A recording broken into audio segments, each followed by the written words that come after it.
Hello YouTube.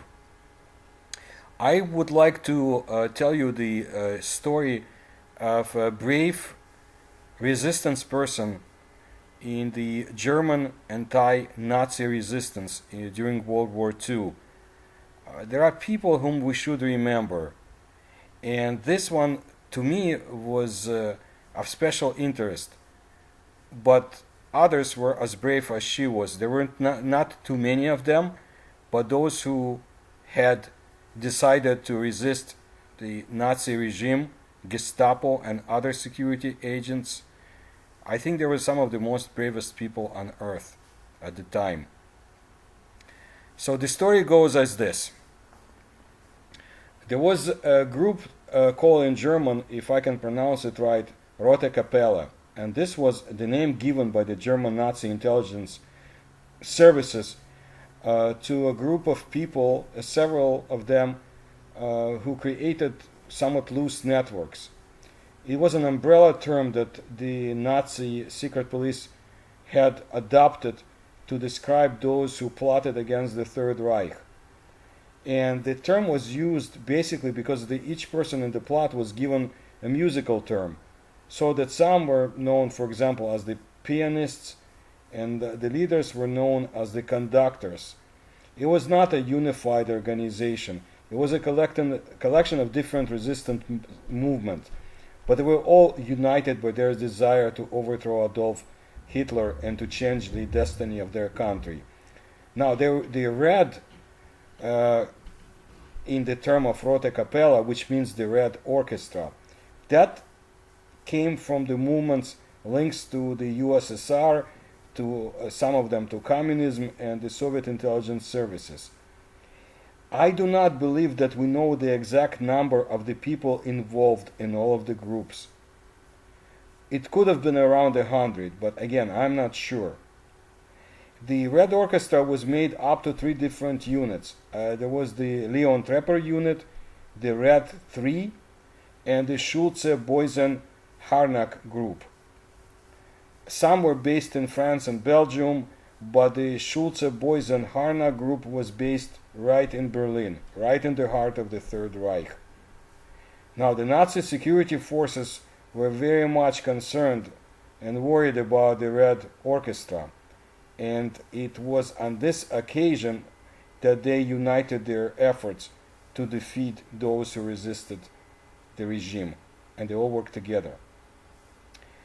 In early 1940s, the Harnack and Schulze-Boysen people also passed the intelligence of quite big importance to the Soviet Union. But their main activity, as far as we know, was the distribution of leaflets and anti-Nazi letters. Also, they helped German Jews from the beginning, from the mid-1930s. And I understand there was an American woman involved with the underground group. In the summer of 1942, the Gestapo discovered that resistance organization and investigated them, and I believe this is when they gave them the collective name of Red Orchestra. The members were tried for treason, and the first death sentences were passed at the end of 1942. And in 1943, also a number of German resistance personalities were executed.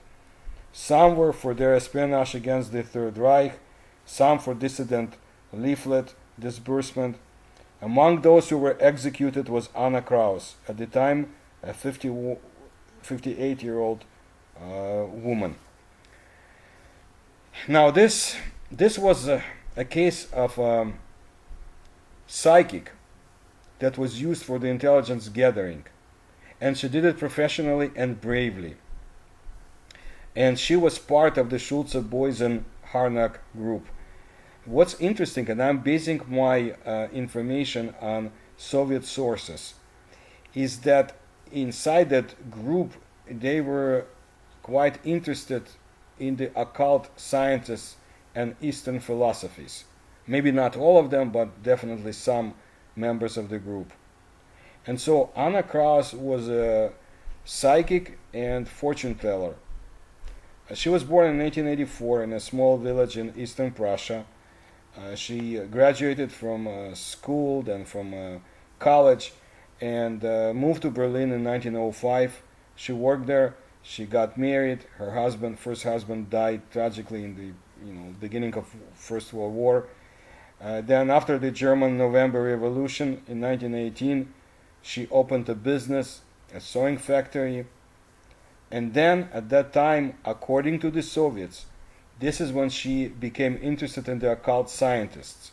So she and her friend traveled in the countries of Asia, and it was easier for her because since 1936 she was a representative of a German business that was in the wholesale, selling paints. At that time, according to the Soviets, Anna Krauss became interested in the occult and in the communist ideas and had sympathies for the USSR. Allegedly, this came because in 1926 she became acquainted with the German journalist Graudenz, who just came from Moscow, where he worked for the United Press of America. Now that's according to the Soviet sources, but there is information that Graudenz was not welcomed in the USSR after his reporting on the starvation of people in the Soviet Russia in the 1920s. But the story goes that in the beginning of the World War II, with the help of Graudenz, Anna became part of the Soviet intelligence organization and part of the resistance group of the Oberlieutenant Harro Schulze-Boysen. She was a very acute psychologist, and she could use her gifts in the fortune telling to find out information from German officers and the high government officials about military and political secrets. Among her clients were a number of high-ranking German officers, and they say even a Japanese ambassador.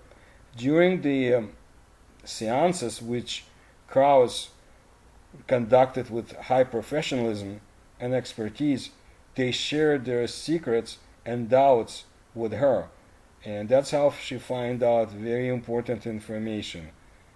So one of her sources was the colonel called Erwin Goertz, who was with the Ministry of Aviation in the section of the that dealt with special operations, and he was in charge of the secret and top secret documents. He was no communist, but he did hate the Nazi regime with passion. So he was a conservative person, and he was becoming very desperate, observing what was happening in Germany.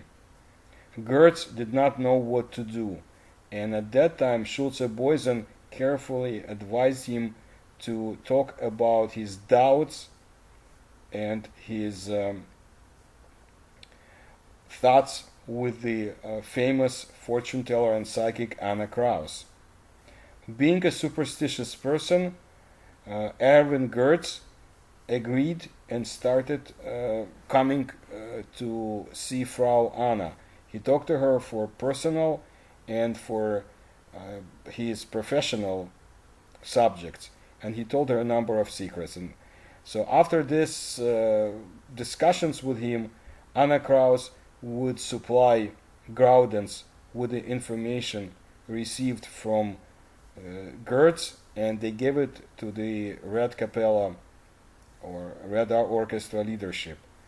So a number of German secrets passed along to the Soviet Union through her, and maybe it helped defeat Nazi Germany, but she was a brave person. On September 14, 1942, when the underground organization was discovered, Gestapo arrested Anna Krauss. The Imperial Military Tribunal in February of 1943 decided that her destiny was to die, and she was beheaded on the guillotine in the Berlin prison of Plötzensee. And I wanted to mention about her and other people who resisted this evil regime, and just wanted to make sure that people like that are not forgotten.